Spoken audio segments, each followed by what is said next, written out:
everyone! Magandang buhay po sa ating lahat. Mga kapatid, sa araw pong ito ay nais po namin ibahagi sa inyo ang isang place po dito sa Roma. Ito po ay talagang sikat na sikat at maririnig po ninyo dito po sa buong Europe. Colosseo po ay isa pong construction o isang building. Makikita po ninyo dito sa video ito kung gaano na po ito ka-antik. Napakaganda po tingnan at ito po ay talagang dinadayo ng mga turista dito sa Roma.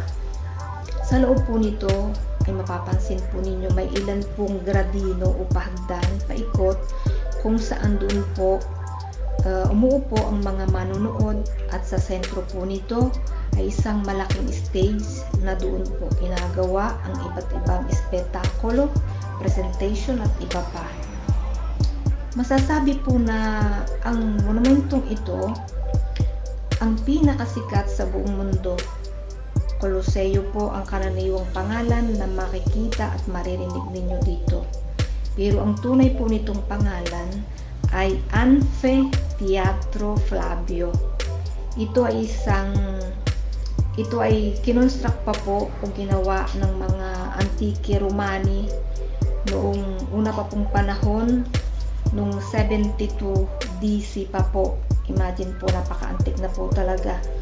At makikita po na talagang pinakamalaking Anfiteatro Romano na may isang struktura at haba na 188 meters at ang luwang po na 156 meters at taas na 57 meters at pwede pong mag-contains ng 50,000 na katao sa loob. Ang pangalang Colosseo po ay nagmula unang galing sa isang napakalaking estatwa na tanso noong una pa pong panahon. May taas po na 35 meters ni Nerone. Estatwa po ni Nerone. At pinangalanan pong Colosseo. At makikita po ito sa lugar na ito. Dati pa po. Ngayon lang po ay hindi nyo na makikita dahil sa haba na po ng panahon na nagdaan.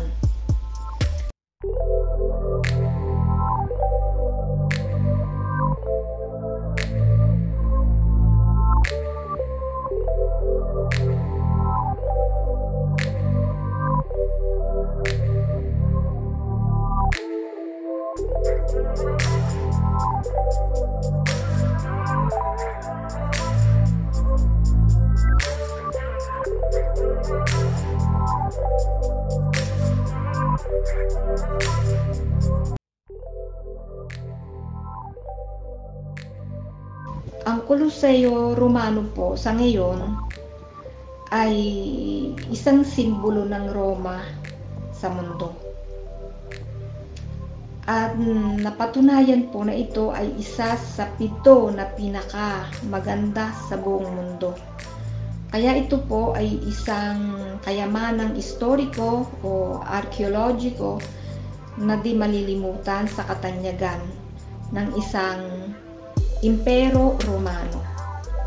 Ang Colosseo po ay nakaka-receive o nakakatanggap ng mga bisitatore o ng mga turista taon-taon na halos umaabot po ng 6 na milyon sa isang taon. Sa loob lang po ito ng isang taon.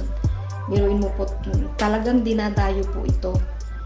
Ito po ay talagang first place po sa mga monumento na dinadayo ng mga turista dito sa Italia. Dito po, noong kapanahon ng iyon, ang kasiyahan po ng mga mamamayang Romani ay nag-organize po sila ng lota o laban sa mga gladiatore, mga gladiator po. Laban tulad ng mga alipin po at ang mga nasa kulungan, mga nakakulong po dahil sa nakagawa ng mga krimen.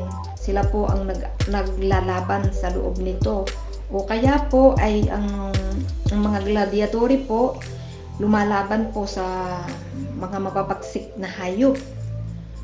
Talagang kilalang-kilala po nung unang panahon ang mga labang ito dito. Sikat na sikat po ito. O kaya noon ginagawa din nila ang labanan ng mga barko na nagsasalpukan, maliliit lang pong barko syempre. Pinupuno po nila ng tubig ang Koloseo para lang po sa larong ito. At lahat po ng taga-Popolo Romano ay makakapasok sa loob, makakapanood ng libre. Kasama na po dito ang mga alipin dahil noong panahon pong iyon ay napakarami po ng mga alipin dito po sa Popolo Romano. Ang Koloseo po ay ginagamit na palaruan, bakbakan, kung baga sa atin po ay parang yung derby, palabanan na tinatansya pong halos umabot ng 400 taon na ginamit po sa mga kasiyahang ito. Biruin nyo po, 400 taon. Tapos sa ilalim po ng Koloseum ito, ginagawa ang preparasyon ng mga ipalalabas, mga ipipresent po nila.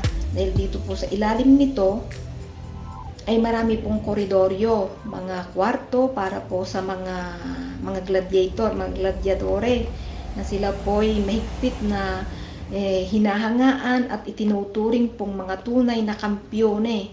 Dahil dito din po nakalagay ang mga kulungan ng mga mababagsik na hayop na dinadala lang po sa sentro ng arena kapag may laban. Sa harap po ng monumento ay mapapansin po natin na gawa po ito sa marmol at sa ilalim. Bawat arko ay makikitang may isang estatwa ang kada anggulo po nito. Sa pagdaan po ng panahon, ang Koloseo ay nagkaroon ng malaking pagkasira tulad po ng ilang beses na nasunog, nilindol, at dahan-dahan po ay nasira. Kaya makikita nyo po, kung mapapansin nyo po sa harap at likod nito, kahit sa gilid, makikita nyo po na marami pong butas-butas, may mga kaunti pong sira. At sa dang-daan po ding taon na ito ay ginamit na imbaka ng mga pietre at marmol para sa konstruksyon ng mga palasyo at simbahan. Kasama na po dito ang St. Peter, yung mga pietre po na mga ginamit doon. Dito po nila kinukuha dahil ginawa po itong imbakan.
po ang Altare della Patria ay Piazza Venezia. Ang construction o ang pagpatayo po ng monumentong ito ay sinimulan noong 1885 at natapos po ng inauguration na din po at binuksan sa pampubliko noong 1911. Para po sa pagtatayo ng monumentong ito ay kinailangan pa rin nilang bulwasin ang ilang mga building at linisin ang lahat na nasasakupan ng compound na ito para magkaroon ng sapat na lugar na kinakailangan po sa pagtatayo nito. Ito po ay isa sa pinakamalaking monumento dito sa Europa. Simbolo po ito ng city ng Roma at buong Italia. Kolokato po ito sa sentro historiko ng Roma sa isang malaking place o park sa Piazza Venezia. Sikat na sikat po ito, kaya nga po dito halos punong-puno po lagi ng mga turista. Ang monumento pong ito ay idinedicate sa memory po ng unang king ng Italia na si Vittorio Emanuele II. At kaya nga po tinawag din ito sa pangalan na Vittoriano. Ang estatwa ng king na sakay sa kabayo ay nasa sentro po ng monumento. At ang estatwa po na pinakamalaki sa buong city ng Roma. Noong ang King Vittorio po Emanuele III, pamangkin po bali ng King Vittorio II, minsan po siyang dumalaw po doon sa ginagawang monumento na alay sa kanyang tito. Ay nag-organize po siya ng isang tanghalian. Biruin nyo po sa laki po ng kabayo na isasangkap po doon ay siya pong ginamit na lamesa para po sa 21 katao. Kaya mapapansin po natin na talagang napakalaki po ng ginamit na kabayo. Ang monumento po ornato ng napakaraming estatwe at mayroon din pong 2 musay. At dahil ito po ay napaka-importante na kaugnay din po sa presensya ng tomba ni Milite Ignoto, ng isang sundalong namatay na di po kilala noong unang gera po, Mondial War, at inilibing din dito. At para na rin po sa parangal sa memorya ng lahat ng sakripisyo ng mga militar na namatay noong panahon ng gerang ito. Ang mga bangkay po ay dinala dito galing pa po sa North Italia, kung saan po naganap ang malaking labanan. Sinakay po ito sa isang train hanggang dito po sa Roma noong November 211.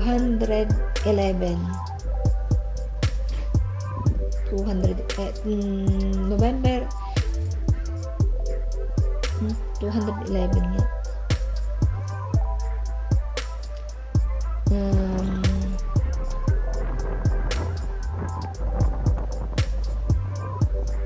Ang lahat po ay isinaayos ang libing at hanggang ngayon po ay narito silang lahat. At mapapansin po ninyo, kung makikita nyo po, ang gabi at araw po ay sa magkabilang gilid po ng mga libing na ito ay may 2 militar na gwardiya sa place pong ito, at sa sentro po nito ay may isang napakalaking braccieri o parang banga po na malaki na may linas po o may ilaw sa gitna. Wala po itong patayan. Day and night po ito. Tuloy-tuloy. pwede pong mapuntahan yung pinakahuling terrace ng monumento sa pamamagitan po ng dalawang elevator. Meron po dong dalawang elevator na crystal po, transparent talaga. At ito po ay doon makikita ng 360 grado ang kagandahan po ng Roma. Ang importanteng mga opisyal seremonya ay dito po ginaganap kasama ang presensya ng Presidente ng Republika at ng mga importanteng may mga importanteng katungkulan sa gobyerno. Sa square po na ito, ang importansya po ng historika ng Palazzo Venezia. Makikita po natin at maririnig sa marami na ang ngalan po nito ay Piazza Venezia, kung saan at kailan ang taon ng mga dictator fascista mula noong 1929 hanggang 1943. Merong lugar din po dito ng pinuno ng gobyerno Mussolini at ng kanyang mga importanteng tanggapan. Sa balcony po na makikita natin sa harap ng square Mussolini, doon po niya i-announce o pinapahayag ang kanyang mahalagang sasabihin sa libu-libong mga katao hanggang doon po sa kalsada doon sa harap po sa may square. Dito din po in-announce ang pagpasok ng taga-Italia sa pangalawang war noon pong 1940. Napakaganda po ng place na ito at halos lahat po ng tao na napunta po dito sa Italia ay talagang pinupuntahan po nila ito dahil po talagang ito po ay kasabihan po at makikita po sa mga tour guide na pang Italia. Wala na po akong masabi, pasensya na po kayo kung ang aking kahit po Tagalog ay papilipilipit dahil sa katagalan ko na po dito sa Italia, parang nagugulo na rin po ang aking lingwahe. Ang marami po sa aking sinabi, ang alam ko po ay Tagalog na Tagalog, pero ang hindi ko po alam ay yung pala po ay Italiano pa rin ang aking sinabi. Kaya sana po inyong nagustuhan at sana po ay may nalaman po kayo sa history po ng isang part ng Italy. Maraming salamat po at abangan nyo na lang po ang mga susunod na istorya na po pwede namin maibahagi sa inyo. Bye-bye po!